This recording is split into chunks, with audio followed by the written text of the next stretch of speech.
When I discovered that I could not see again, I refused to see the disability in me. I refused to be useless. I refused to be nobody. I refused to be the liability to myself, to my children, to my home, and to this country at large.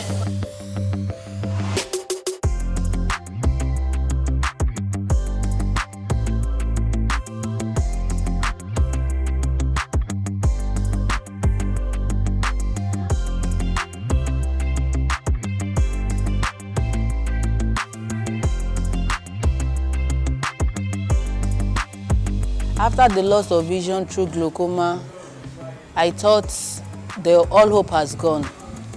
But through the help of God, my husband and my doctor, who sat me down and encouraged me that there is ability in disability, despite the fact that the vision has gone.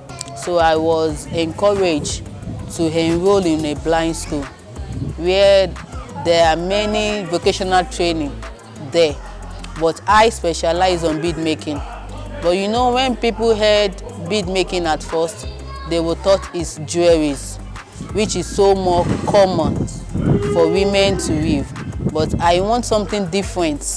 That is prompted me to choose in weaving domestic items.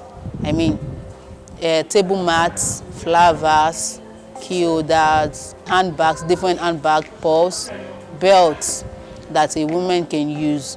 I have my NC certificates. I was once a teacher.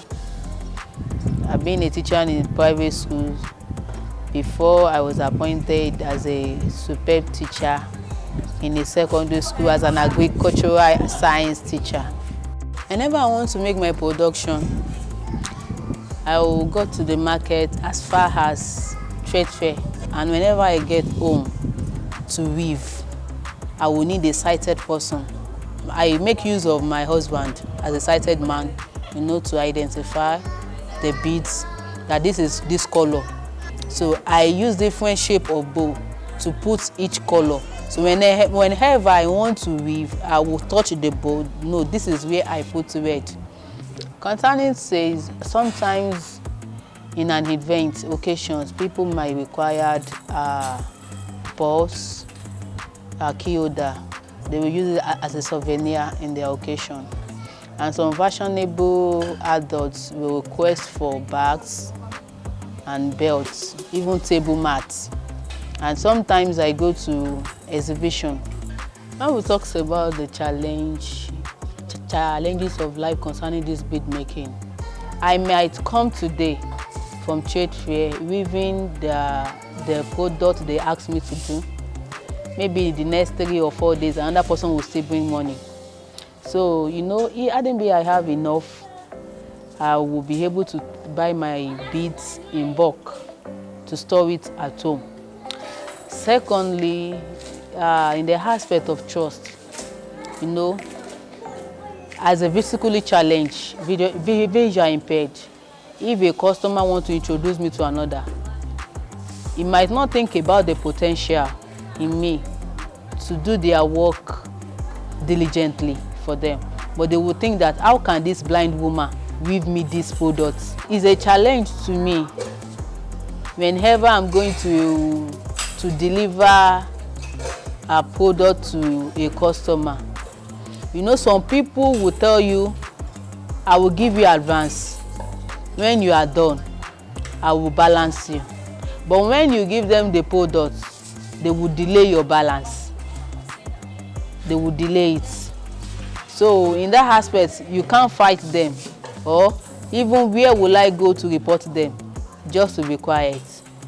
Apart from bead making, I'm into small scale business, like selling nylons, you know, nylons that they used to do momoing, wrap, eba, you know, those nylons that they used to sell goods in the market. And what prompted me into this is that, you know, it's not every time that you will see sales for bead making.